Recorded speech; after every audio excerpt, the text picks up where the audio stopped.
and welcome to MusicEL Pathways, the podcast which focuses on the different pathways musicians take in order to reach their musical goals. And today we're going to be talking to another teacher over here at MusicEL so you can get to know us all a little bit better. Today we have with us the master of drum setups, maintenance, and all things that make your kit sound good. He's had great success performing in the studio and live for some world-class names, and he's now here at MusicEL helping us all to sound that little bit better. We have Mr. Tim Brooks. How's it going, Tim? Yeah, good, thanks. Wow, that made me sound way better than I actually am. I know, Thanks. I'm really good at that beginning bit. I don't know why. I like writing out and making people sound better than they are. Hopefully that has no bearing on me. My ego has been stroked. Thank you. Excellent. So, as I said at the top, we're going to have a look at the ways in which music's developed your life and how your skills have developed through your career and how you became a professional musician. So we'll start all the way back at the beginning, all the way when you were a kid. How did music enter your life when you were young? Wow, well, it was there way before I was born. Luckily, I come from a family of musicians. Cool. Both of my dad's parents were performing musicians through the war, and my grandmother was a concert pianist. And Dad, subsequent to that, got very much into performing. He's a classical clarinetist. Oh, nice. And toured Europe with the National Youth Symphony Orchestra and did all of that kind of stuff. And to this day plays in sort of orchestral stuff and quartets and quintets and stuff. So we were surrounded by music for our entire lives. From the moment I was born, I'd literally go to bed listening to Dad practicing his clarinet, and Mum would be in sort of folk outfits. She sings. Right, cool. Her brother, Uncle Dave, is a gigging musician. He plays organ and So it's really piano in your bones. and stuff. And totally, yeah. We were surrounded by music, and I think it was osmosis, really. And because all of our parents, friends, and their social groups and stuff were all musicians as well, it just kind of, we had piano lessons with a mutual friend, and yeah, all three of us, because I am the middle of three boys, Right. and my eldest brother picked up the guitar after doing all of his piano stuff and became an incredibly competent guitarist really quickly, and basically, just picked up the drums from having gone through piano lessons and trying saxophone, trying all kinds of different instruments. And it was what made you zone in towards the drums? Was there anything, or was it like because your brother played guitar, it kind of made sense? Or no, it was more of a. But how do I describe? So basically, in primary school, this guy came in to do like a demonstration. It was like an assembly. Yeah. And it wasn't like he wasn't offering lessons or anything. It was just this is what I do. This is what's possible. This is what's kind of. We had a really good music teacher in our primary school, and I was always involved in the classic recorder lessons, and I'd play all the piano songs for assemblies and stuff. When you'd sing all the hymns and stuff in assembly. Yeah. I'd often have to play in assemblies along to the. It would be really simple stuff, like maybe some chords in the left hand, but very simple stuff. And yeah, so she, what was her name? Miss Penworn, absolutely brilliant teacher, awesome. Was really, really helpful in kind of getting that creativity going. So she'd bring all of these people into school, and there was this one guy, I can't remember his name, but he came in and did an assembly, probably quite basic drumming, but I was just, at that point I was like, oh wow, okay, yeah, that's a kind of cool thing to do. Yeah. But I'd already seen, videos and like listening to music at home. My older brother would be, he bought home albums by Queen and Led Zeppelin and Aerosmith and stuff, and he was big into his Iron Maiden and the heavier rock stuff. And yeah, but from that point on I was like, right, that's what I want to do. I don't want to be sort of stuffy and classical and old school. Stuck behind if you the like. piano. I want to be doing the piano. So I wanted to do something more kind of energetic and, rock and roll. Yeah. I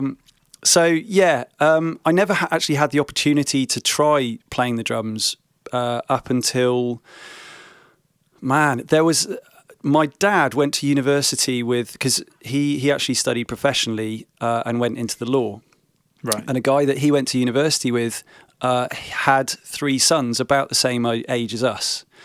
And they remain friends to this day. And we'd always get together during the summer holidays and stuff as a family, or 2 families of 3 boys.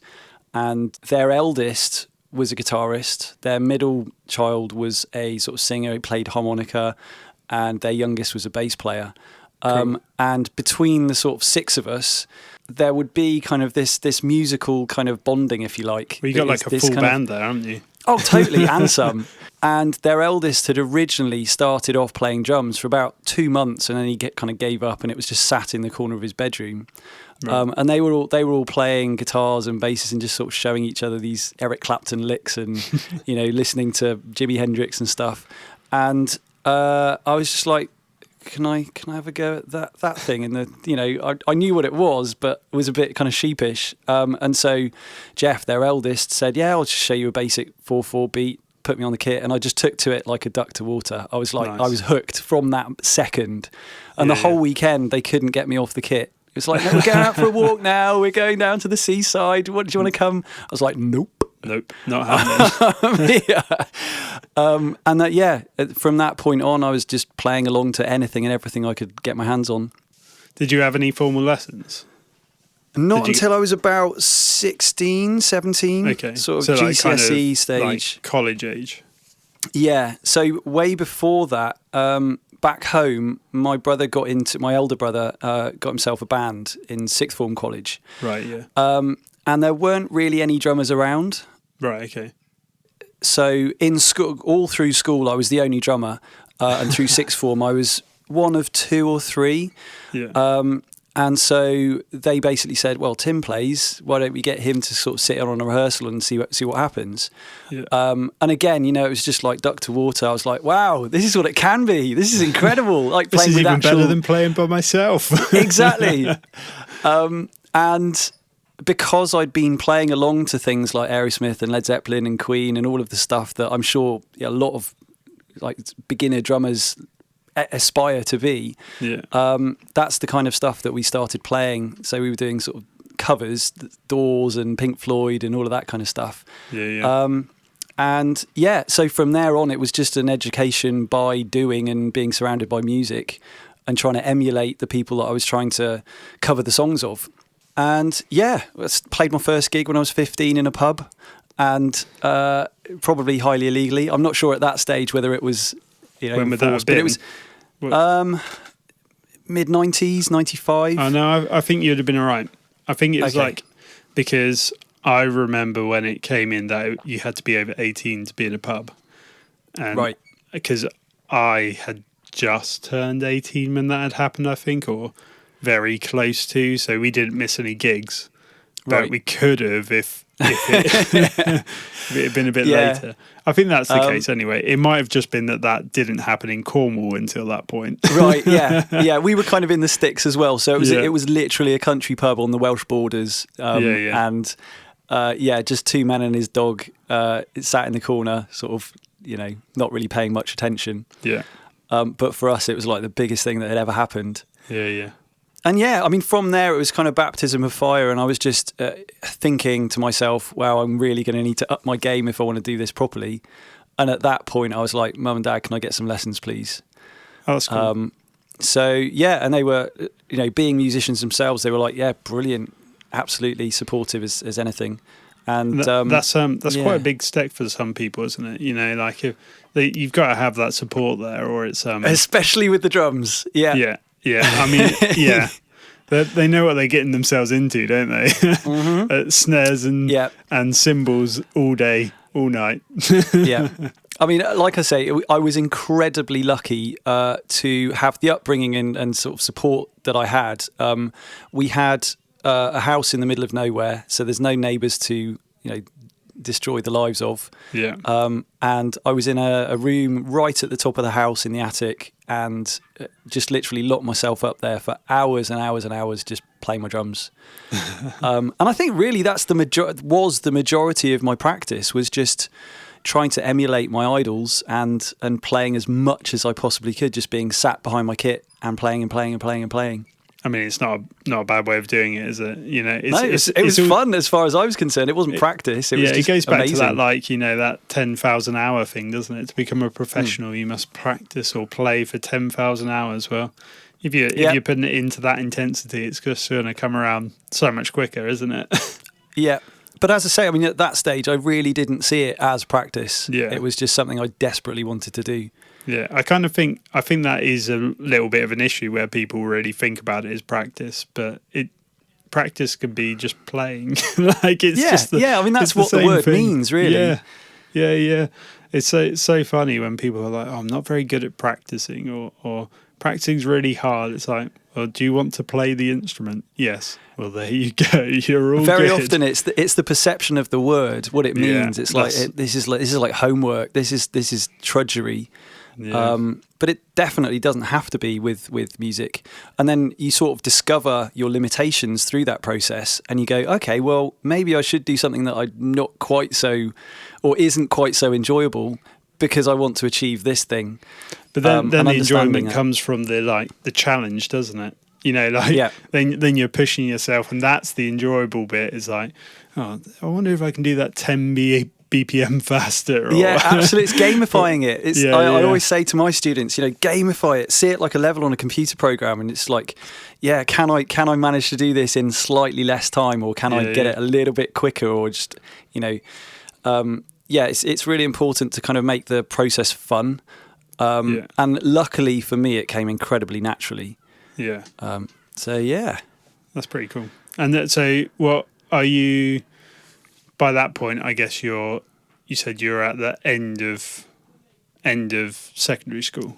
That's right. Yeah. And you're getting into college, and you've got a teacher then. By that point, did you say?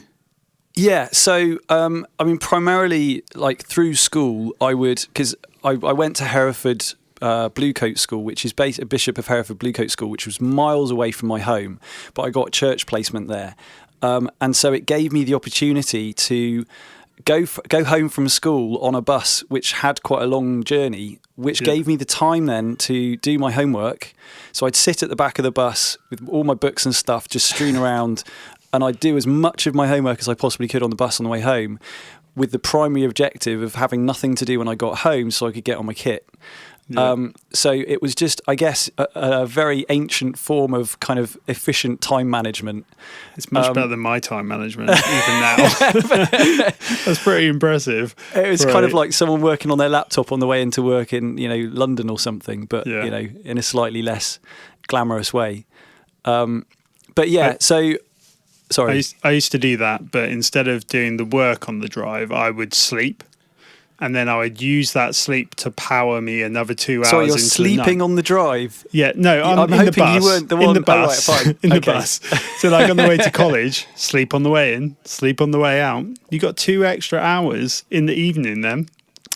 Perfect. It's a similar kind of time management, but much more lazy. Yeah, if you can, I just can't sleep during the day. If I'm up, I'm up. And if I go to sleep, I am out like a light. But it has to be sort of during, you know, sleep and wake hours. I can't just switch my sleep on. I wish I could sometimes. No, I can do that. I can just be like, I sleep now, right now. Savor that energy, get that energy real good, and then burn it off later. I guess that comes from being a parent as well. You're so exhausted all the time that you can just sleep wherever and whenever. Although I think I've been able to do it forever. I think I used to do it just so that, because I used to like have a weird sleeping pattern anyway, and I would practice from like probably like 10 o'clock till sometimes like 3 o'clock in the morning, and then I'd wake up at like 8, like I said, take the bus into college, sleep on the bus, sleep on the way back because I'm so tired because I practiced all night.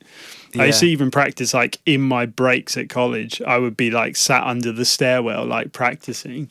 So yeah, it was pretty intense, but at that point, when you're in college, you don't really have homework if you're doing just a music course. So it was right. It was okay. Yeah, yeah. It was I mean, we were acceptable. quite lucky. I mean, obviously, jumping ahead a little bit. When I did get to music college, it was very intense. You know, it was literally waking till sleeping, music and practice and solid work. But yeah. And a little bit of partying as well, but you know. Well.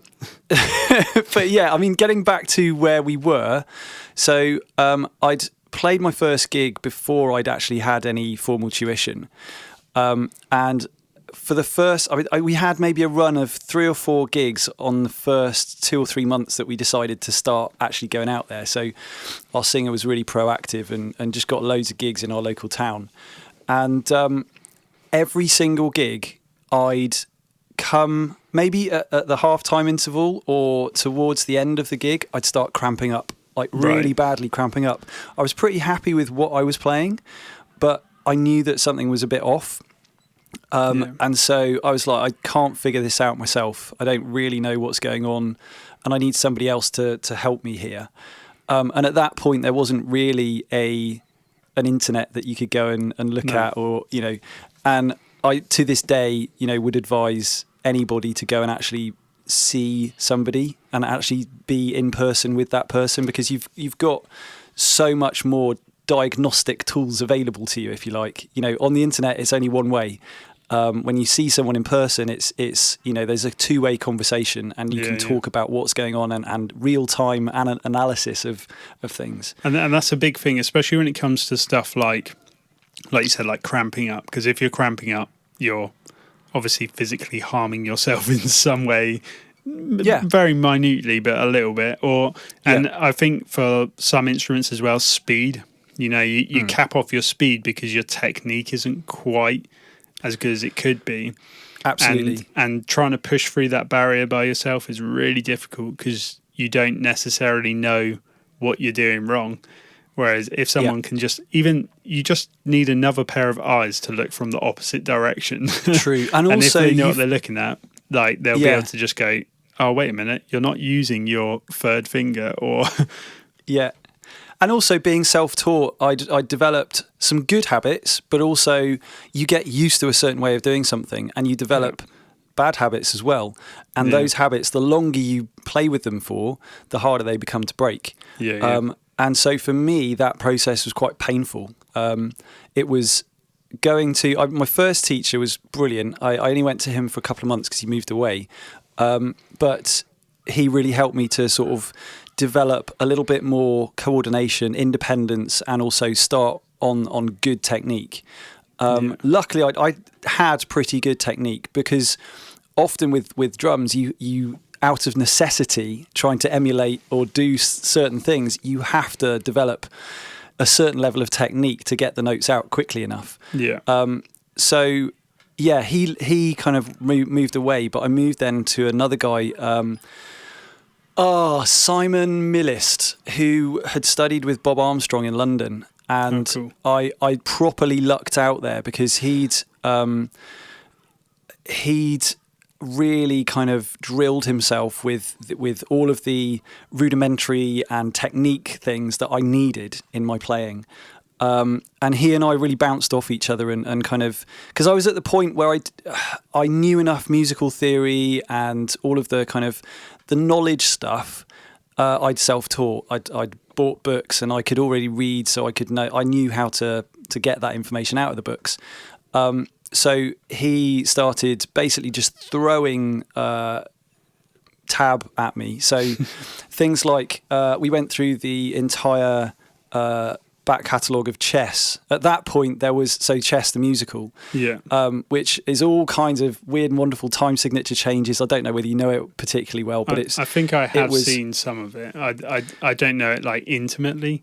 But I've definitely seen some. One of Steve Vai's albums actually is he does a cover of one of the Chess tunes. Right. Okay. And it's mental. We did West Side Story. That's crazy as well. And all kinds of sort of things where it would literally just be, here's a chart, here's the backing tracks, go and play it. And he just copied off a whole bunch of cassette tapes, because at that point I didn't have a CD player. And just took them home and devoured them. And he'd give me reams and reams of like exercises, introduced me to some really complex sort of independence things, exercises to get all my 4 limbs working independently of one another. And it really sort of pushed me and spurred me on. And the rest, as they say, is kind of history. From that point, I then just started getting myself into bands and auditioning and doing as much as I could out on the road, if you like. Yeah. What age is that then?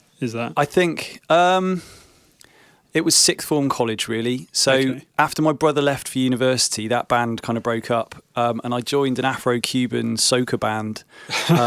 And we did all kinds of festivals and went to Reading and Glastonbury and did all of the kind of... It was small stuff, not the main stages, but it was a real kind of education. And I often say to people, actually doing it is way more educational than being in a room and going through the theory.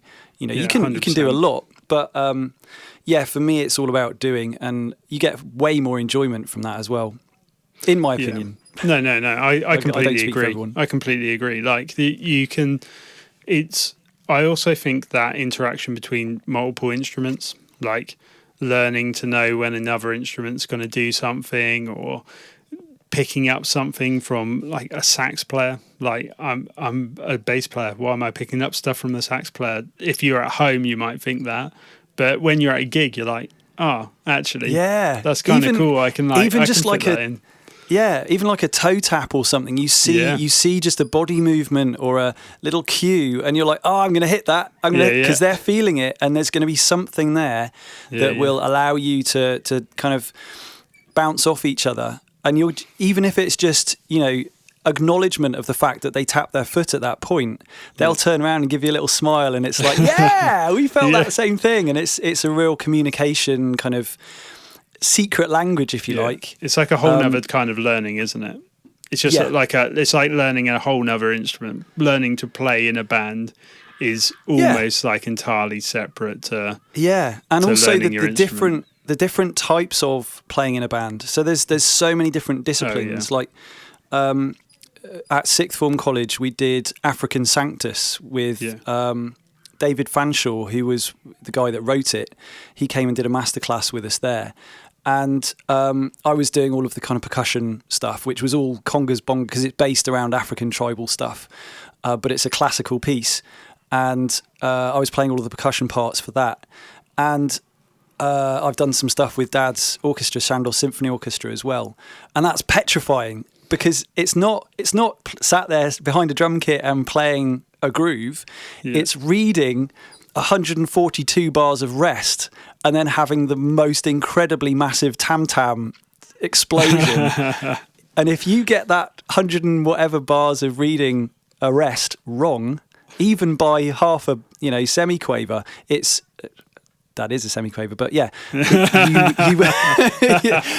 everybody in the place turns around and gives you the most evil glare, and it's a totally different level of concentration and workload.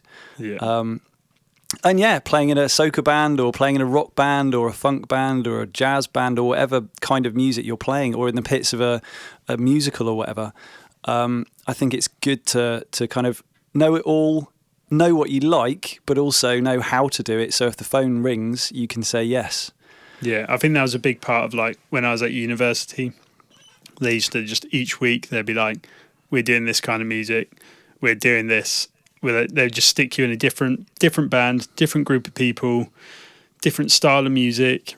They would chuck charts in front of you. They would chuck everything out the window. Each week you're like getting hit by a different thing. And it just makes you really adaptable, which is a super key thing. If you want to be a working live and studio musician, being adaptable is like, it's a 100% skill to have. Yeah, I mean, I had this conversation with one of my students yesterday, and they came onto the school kit, and we've been practicing their grade piece, and put the backing track on a speaker next to them. they could hear it clearly.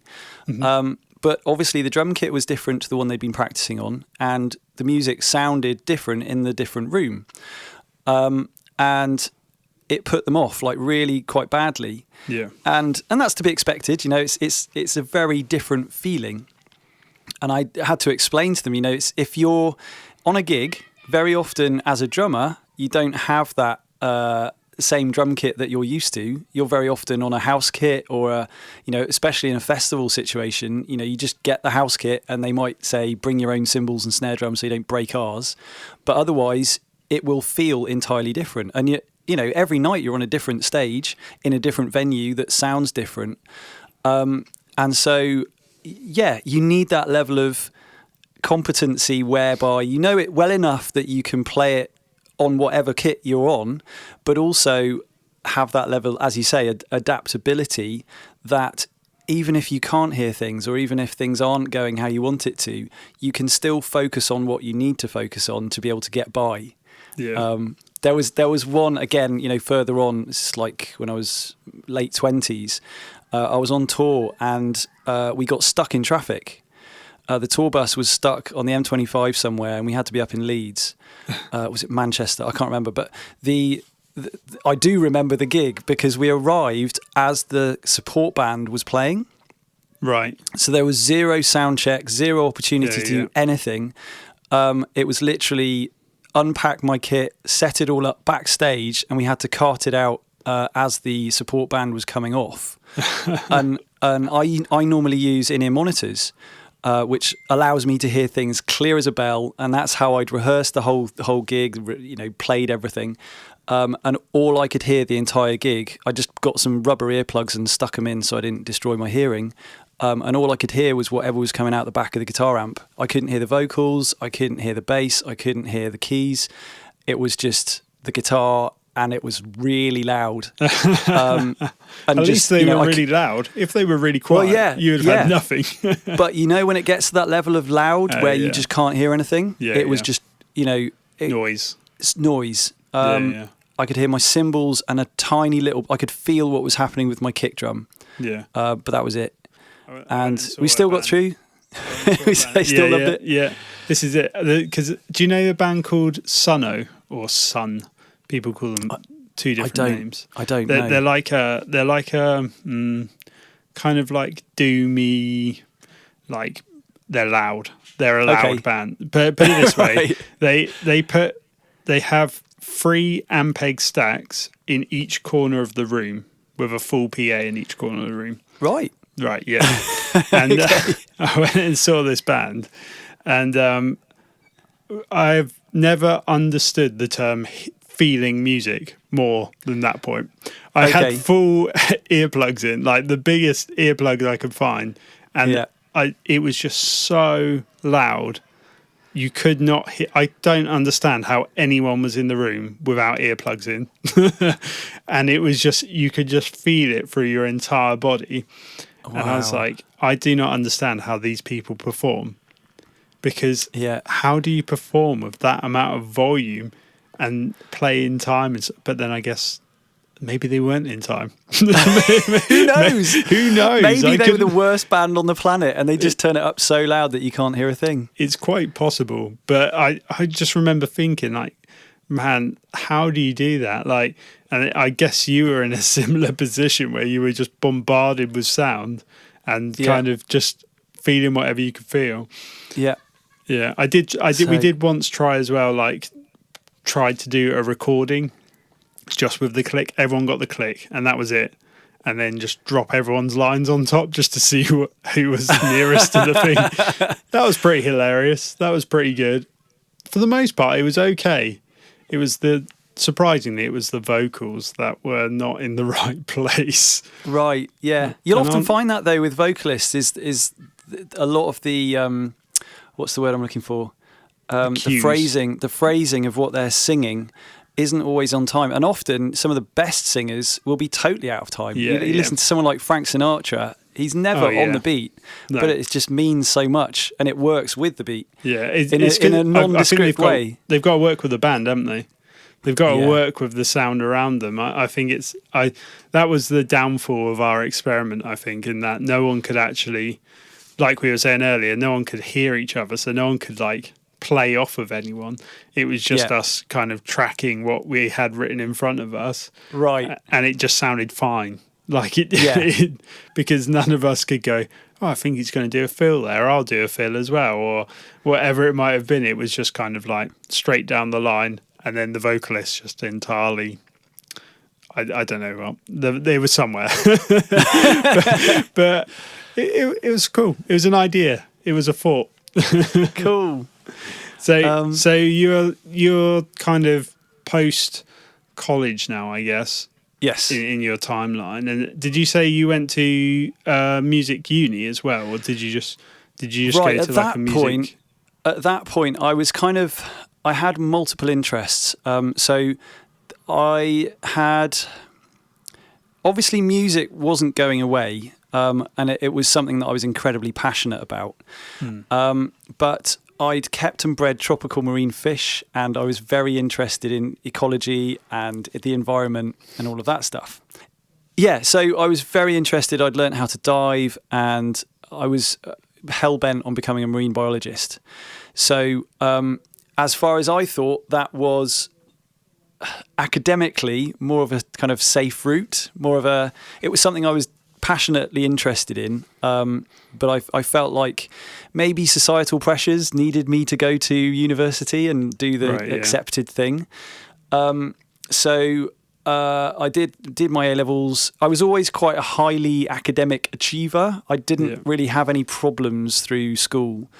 I just wasn't particularly passionate about anything other than art, sciences, and music, right?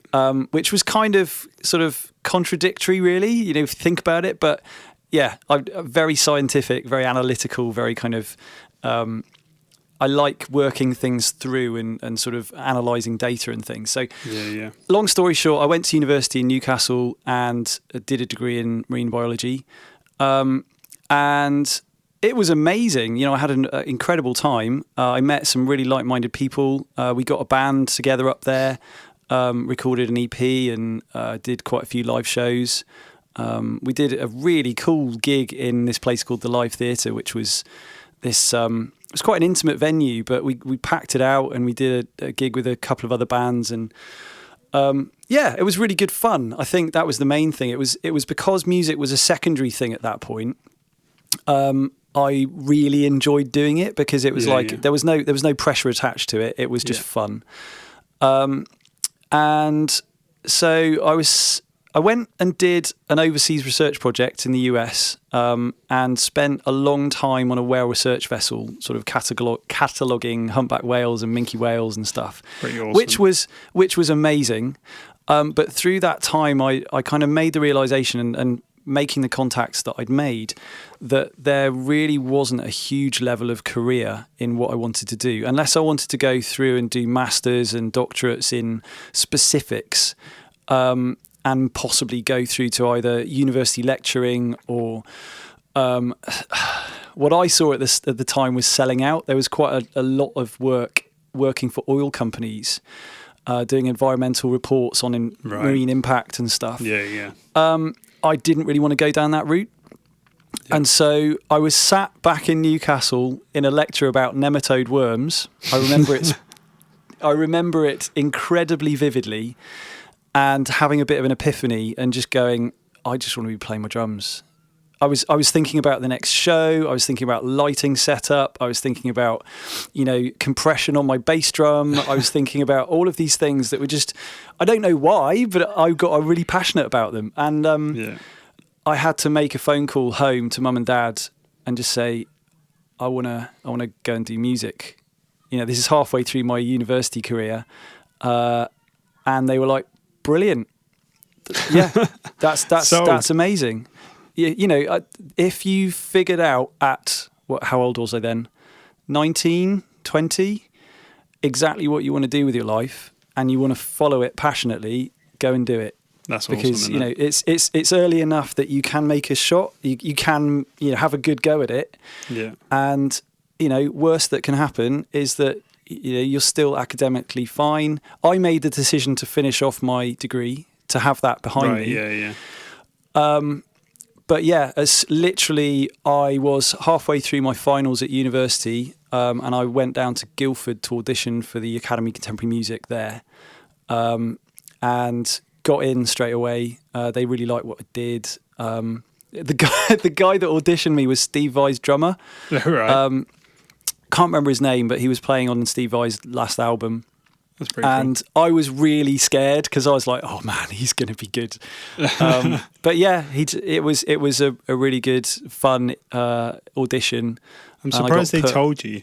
Like, that makes it so much scarier, doesn't it? Well, I think that's probably why they told you, because how do they handle pressure? But yeah, and so finished off my degree, and then the following September went to Guildford. And I remember the day because it's the day the Twin Towers came down.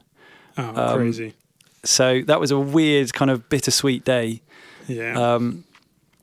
But yeah, so the rest, as they say, is kind of history. That was where my musical career really took off. And I met some amazing people, like-minded people. I had some incredible experiences, did some amazing masterclasses, and just some really good contacts. I think and started teaching there as well. Yeah, I think that's the big thing about those like schools is they just give you tons of contacts. Like, where I went to BIM in Brighton, which is the Brighton Institute of Modern Music. If it sounds stupid calling it BIM, but yeah, I went there, and you just meet people who are going to throw you a gig at this point, or I need a guitarist for this. I know the guy. Drummer, he's over there, and it just gives you those contacts that make getting into the industry a whole lot easier. I don't think that necessarily, like, the learning was amazing as well, but I don't think that's the key point for going to those places. Like, I really think that it's that procuring contacts and networking. It's the environment as well. I think for me it was okay, we've got this, I don't know, performance at the end of the week, and I'm going to gamify this and I want to win it. Yeah. It sounds really weird. But yeah, I just wanted to do it as best as I possibly could and put my best foot forward. Because I knew that, the people that were there, although that, it wasn't like, I don't know, Michael Jackson or the guys from Toto or whoever, Ed Sheeran wasn't there. But you knew that the people there might one day or could put you in touch with people that might give you a gig, or so I was just trying to be as good as I possibly could. I probably could have practiced a bit more and partied a little bit less, but I would, life's about enjoying yourself as well. That's part of that networking as well, that is, although it seems probably not at the time, you're networking, you're meeting people. Like, if you don't go out and do that, then you're not going to get that part of the education. You're only going to get the kind of learning bit. Because I was literally having a discussion the other day with a student, and I was like, there's loads of amazing musicians, like the best musicians in the world. No one's ever heard them, though, because they only play music in their house. Yeah. Because they haven't had the opportunity to play it with other musicians and actually expand out and meet other people. They're probably way better than me. I know there's probably a gazillion bass players sat in their house who are way better than me, but they just haven't had the opportunity because they haven't met the people to go out and do the next part, Yeah. But better how? There are so many. That's another. So many facets to being a musician. Oh yeah. It's not just about the notes you play and how fast you can do this or that. It's about your feel. It's about your personality. It's about how you get on with other people. It's about how much fun you are to hang out with in the studio or out on a gig. That's it. It's how professional you can be, how good your timekeeping is. It's all of the, things that would go well with any career. And it's, being a nice person and treating people with respect and blah, blah, blah, blah, blah, all of that stuff. And it's an art. And all art forms do not technically, although Tim likes to gamify them, there is technically, there's no winning. There is no better. No, there is just different. There's only competing against yourself. Exactly, and I always have this conversation as well with students. They'll always be kind of going, oh, I saw this guy on YouTube. He's playing this fast and he's doing this and he's playing this song. And it's like, well, yeah, great, but how long's he been playing or how long's she been playing? They're great at what they do because they've done all of the stuff that you haven't seen. You can only judge yourself by your own level. Yeah. I've never been or professed to be the best drummer. I know that I'm not the best drummer. I just know I love it and I want to do it. And so if you do, like we were saying in the outset, if you do something enough, that 10,000 hours, you're going to get fairly good. Even if you're doing the same thing over and over again, you'll get really good at that one thing. And so, I think it's just a case of judging yourself by your own merits. It's like going to the gym. If you see some muscle-bound meathead over lifting 500 kilograms or something, and you're like, oh, I can only lift 12. Great. Don't judge yourself by what they've done because they've been doing it for donkey's years. That's it. And you might have only been able to lift 6 the week before or whatever. Exactly. So if you can improve by your own standards, then that's brilliant. Yeah. No, I do think that's awesome. And actually, like I said, a lot of people say about music colleges not being a massive thing, but I really do think they're great in getting those core musicianship skills that you talked about there, and agreed, and getting you to be a bit more professional, because not all musicians are that professional when they first start out. Maybe, yeah, true. And they there kind is a bit of a stigma, definitely with musicians. Bit. Yeah, people didn't used to like to marry musicians for some reason. There was a big thing in the 50s, 60s. I can't remember. Right? Did you know? Yeah. About luckily that? for me, I married a musician, so there was no issue with that. That's a good trick. Yeah. Well, we understand what's going on as well. If I've got a gig and I'm not going to be home till 2:30, fine. Yeah, it's all good. I understand. It's all good. I can live with it. Yeah. So, kind of along those lines, then you've gone up to college and done all the uni stuff as well. What was your kind of big thing? I guess when were you like? What was your favourite gig? And the thing is, you're like stand out as something that you think of as, man, that was so cool to do in my career, I guess. There's quite a few kind of standout moments for different reasons. Yeah. I think the one that just springs to mind straight away was when was it? 2007-ish. I had a bit of a quarter-life crisis, and we'd moved down to Cornwall, and I'd started teaching, and I was actually at the time working part-time in Comet, as it was then, before they went into administration, selling TVs and being a salesman. And it definitely wasn't my bag. It was soul-destroying for me. I'm not saying it would be for everybody, but I felt like I was just trying to generate money for somebody else, doing something I didn't really care about, and I was on their clock. And all the while I was just thinking, man, I just need to be playing my drums. I want to do this more, and I can't. What's going on?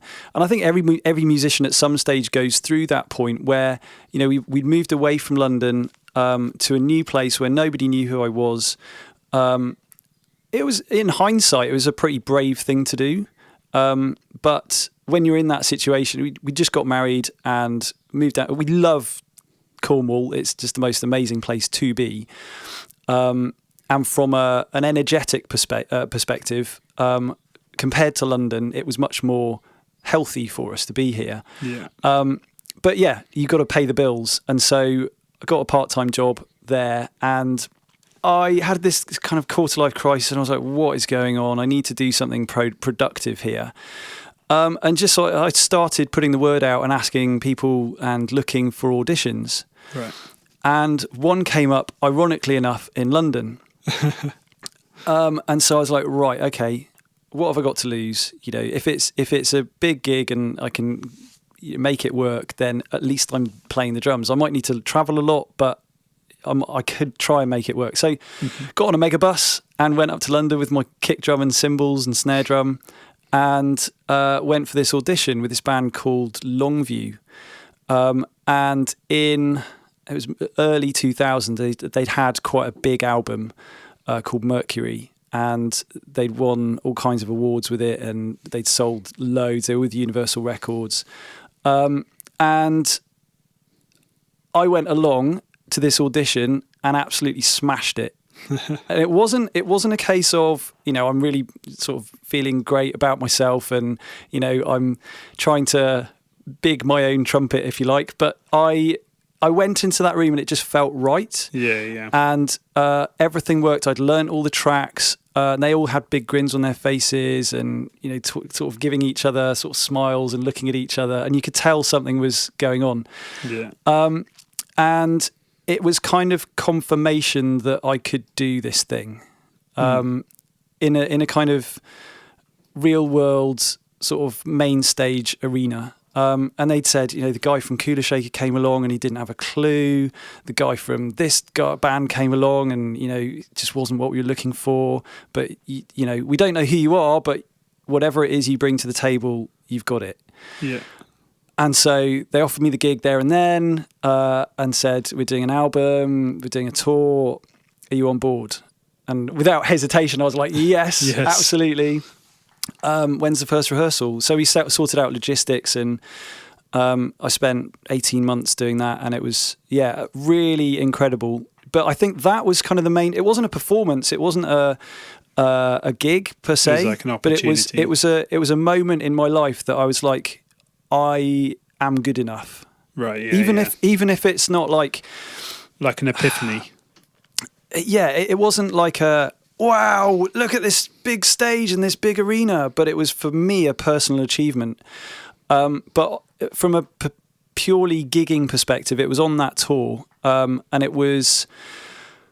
there were several, actually. There was King Tut's up in Glasgow, which was a crazy gig. It was fairly small. I was going to say, it's not a massive venue, is it? No, but it was absolutely incredible. Like, every single person in the room was singing every single word to every single song, and it was cool. The energy was just insane. And also Hoxton Bar and Grill on that same tour.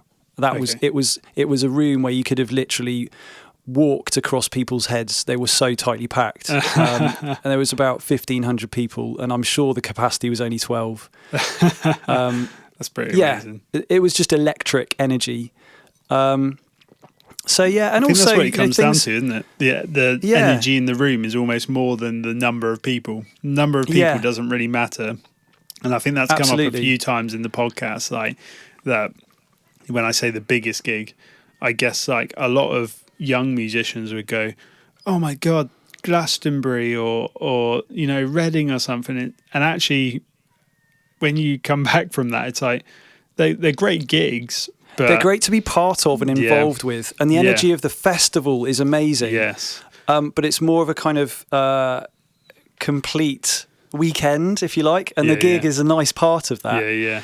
But when you think of like your favourite gig, it's always the one with like the big energy and loads of people rammed into one room and like just hyped up. Absolutely. But it can literally be a function gig on a Saturday night at a wedding. If the people are really into it and loving it and singing along and having fun and are with you, then a wedding function covers gig can be just as good. Oh yeah, we've had some great ones. Like they were like. They were like shows, like, but you have got the side when you're doing that though.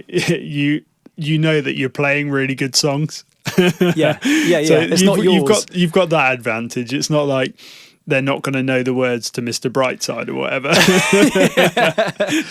Yeah. Oh, if I never have to play that song ever again, it's going to be too soon. Well, you've only got 2 weeks, so. Yeah. But yeah, I mean, there was one in college back in Guildford. We had an originals project called Kabbalah, which was with my now wife, and we were in the band together. It was an originals project, and it was all stuff that we'd written from scratch ourselves, totally original, and we'd booked out a fairly small venue in Guildford, and again, it was probably 200 people max, but again, everybody was singing along to our songs, and it just felt really good. That was the early 20s, and it's probably slightly more of a distant memory now, but just as poignant. For Not sure. that old, Tim. You're making it sound like it was. I show my years very well. Half an age ago. Yeah. So, I mean, there's been lots of amazing moments, but for different reasons. Yeah. No, actually, sorry, I'm just thinking of other ones that come to mind.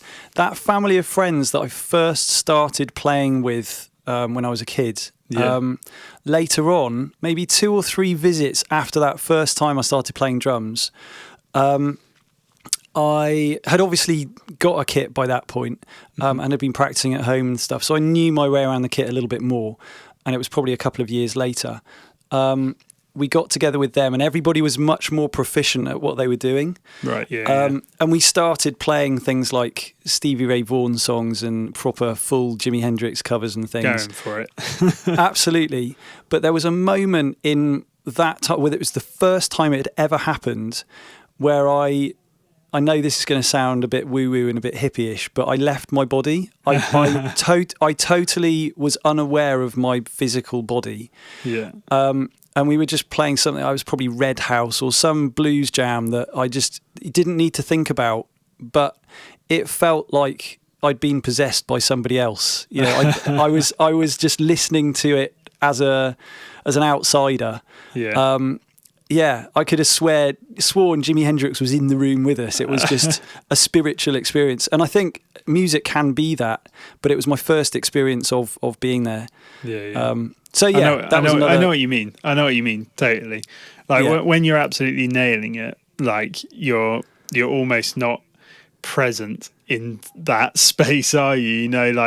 When you're never, if you're concentrating on something, you will never be doing your best work. I don't think. Like it's only when it's like all instinctual and it's all like just happening that you do something, and then that's when someone turns around later on and goes, "Can you do that again?" And you're like, "Nope, no, not even slightly." Because I don't even know what I was doing myself. No, I was somewhere else. That's what I was. I was channeling. Yeah, channeling my inner SRV. Yeah. I wish I could channel my inner SRV on a basis regularly. That'd be amazing. Cool. So you've been teaching for quite a while as well now. And correct, yes. And you said do you start at ACM teaching? That's right, yeah. I mean, basically because I was a destitute student who had zero money, I had an electric kit set up in my flat. But I wanted to be able to practice on my acoustic kit. And so opposite our flat, there was an old Baptist church. Well, I say an old Baptist church, it was a Baptist church. Right, yeah. And underneath that building, there was a big kind of Sunday school space, which wasn't used a hell of a lot. And I approached the vicar or deacon or whatever they call the Baptist guy, and said, "Is there any chance of me setting my kit up if I give you a little bit of money towards the hire of the space or whatever?"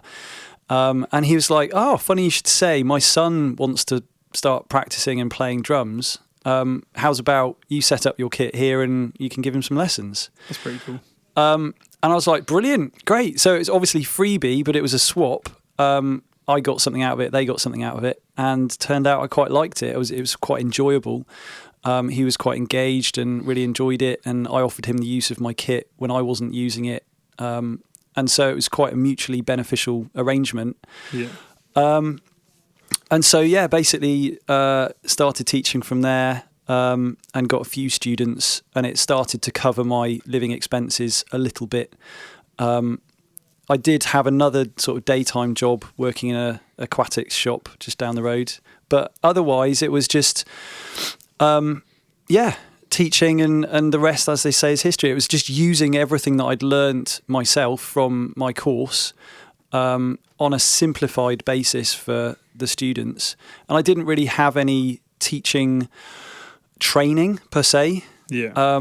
But I've always had quite a good way of communication and sort of relating to my students. Because I guess it's where I came from. It's what I knew as a learner myself. So it sounds like, especially like the way your parents taught and the way you learn through your family, it sounds like, you know, it's that like community learning like we talked about in the band as well. Yeah, absolutely. I think it's more, there's a brilliant TED Talk, I don't know whether you've seen it, by Victor Wooten. Oh, yeah. Yeah. And he talks about that whole kind of passive learning, the osmosis effect. You know, he was if you haven't heard any Victor Wooten stuff, go and check him out. He's incredible. He does some amazing talks on TED, and also he's got loads of DVDs and videos out. And he's got lots of words of wisdom, hasn't he? He's always got like a little like a strap line you could easily put as a quote somewhere. Yeah, put that in a book and sell it. Yeah. But yeah, he's always talked about this way of learning because that's exactly how he learned himself. It's just by being surrounded by music and just having a bass in the corner. And he was just like seeing what everyone else was doing, hearing what was going on, and then seeing how he could emulate or seeing how he could create something on that instrument without being shown, without being given any kind of restrictions or rules. I think the most creative people come to it that way. Yeah. And I've had this conversation many times with my dad because he's very classical, and he's an incredible musician and plays things incredibly expressively. He feels the music, but he needs the score, the written notes in front of him. Yeah. And, you know, is very experienced and can do that flawlessly. I couldn't do what he does. No. But he's often said to us, I wish I could improvise like you guys do. So it's a different skill set and it's a different approach. Neither's right, neither's wrong. It's just a different way of learning. But I think that's the way with all music, isn't it? You know, like there's so many different ways of playing every instrument, let alone the music you play, let alone like all of those other benefactors. It's just what you're saying, like it's 100%. It's so individual. Yeah, and it gives rise to different art as well. It's like saying to a painter, you know, you can only use acrylics and you can only use, this size paintbrush, which is fine for a particular style of art. But if you want to create some incredible watercolor thing with blended colors, and that's not going to work for you. And so you need to be open to all kinds of ways of doing this stuff. And as a result of doing it differently, you'll get different results. Yeah. And all of it, especially when you're young, you know, when you're first learning, like being open to it all. And experimenting with different ideas as well, and seeing what fits and seeing where your abilities lie. It's the same as, you know, learning in different ways. I know you've had this conversation with other podcast guests. It's the ability to see somebody might be a visual learner, and so you might use a lot of musical notation and stuff. Somebody might be an audient learner and work way better if they hear something and emulate that. That's kind of where I began. And some people work well by being shown and actually seeing the process of doing it, and visualizing blocks and things. It's everybody's brain works slightly differently. And I find that fascinating as a teacher. Yeah, I think it's amazing. I think it's so crazy, really. And I think now as well that they're figuring out that people actually kind of do 2 or 3 of those things all at once, and it's the way that they combine those things as well, which makes even more possibilities of how they could be learning. So absolutely, it's just like an infinite cycle to learning, if you like, really. And it 100%. Goes well with music as well. You know, there's an infinite ways of doing everything, infinite ways of learning. So it's just finding your own way and finding your own sound and your own way of doing it, and you'll get there. But the more teachers you can have, I think that really, really helps. Like, I know that having lots of influences really helped me to find the bits I like doing, the bits that I didn't. Yeah, absolutely. And also, often say to students, again, this is because of how I came to play and the way that I play. If you can find the music that you like, I think musical education is so often spoon-fed to you because this is a good song because it represents, I don't know, the reggae style or the funk style or the hip hop style. Here's a song that represents that. But I think that it's so important for any musician on their journey to find the stuff that really inspires them. Mm-hmm. So for me, it was very much sort of starting off in the rock genre and then finding jazz and fusion and funk and all of that kind of stuff. And I found songs and musicians and drummers that I really like their playing. And I study them and I try to emulate them. And as a result, I've come up with this mashed up style of my own that I'm now a drummer that I quite like listening to. Yeah. Whereas another student, one of my students, for example, might be totally into grime and hip hop and, maybe dubstep or whatever. And they're not going to want to play the way that I play. They're going to want to play in a way that they can create stuff that they really love themselves. And so I think it's really important to self-educate to a degree. And I see my job really as kind of facilitating that journey as opposed to dictating that journey. Yeah, no, I totally agree. That's how I see it as well. Like, they want to learn a song, cool, we'll learn the song and we'll try and figure out what makes that song work. Yeah, and often you can, it's an education for me as well, because often I haven't heard some of the stuff that they're listening to because you just can't keep up with it. No, there's so much released. Yeah, absolutely. That's kind of where I come to the teaching from. And obviously it's got to be fun as well. People need to enjoy it as a process. Yeah. They got to enjoy the music, haven't they? And that's it. We'll kind of round it off with one final question, and that is, it could be a long one, it could be a short one. We'll find out. Probably will be, knowing me. But how does music now affect you as an adult? Because we talked about your life as you progressed and you've gone through, and how you started off and it was always around you as a kid. Is it still always around you as an adult? Is it like, I know you still play in bands, so yeah. And I know you teach, so you're still playing.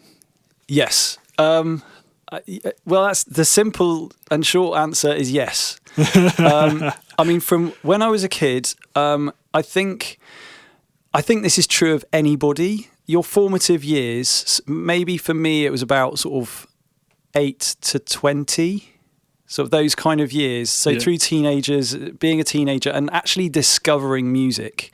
Yeah. I don't think anything can necessarily replace that. Mm-hmm. Because you're hearing things for the very first time. It's like the first time you go to Disney World. It's like, wow, this is incredible. It's like mind-blowing and you've never seen anything like it before.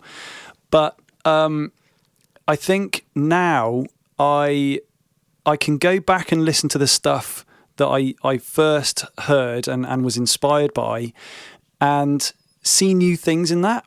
Yeah. But I can also hear new music and either be a little bit more selective and go, I've heard this kind of stuff before. I'm sure it's very good, but I want something new. Yeah.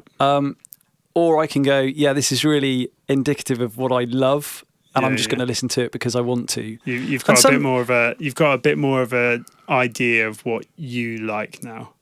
Basically, it's more of an efficient filter. Yeah. But I think, there's still music to this day that absolutely blows my mind. Like I have heard recently things, specifically Snarky Puppy, and Jacob Collier.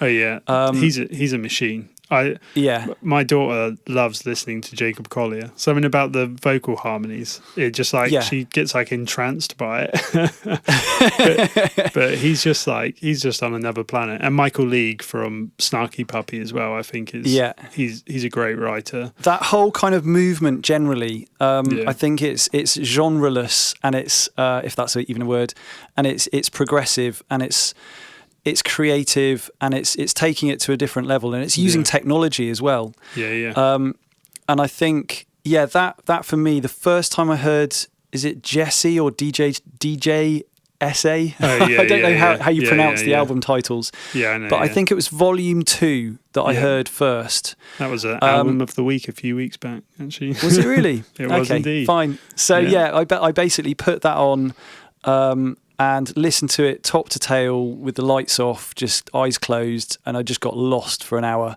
Yeah. And it was one of those musical experiences. Yeah. And I haven't had that for a while. And I think it becomes more and more difficult to find music that you can achieve that with. Yeah. But yeah, I'll still go to albums that I listened to when I was sort of 16, 17 and still find something in them.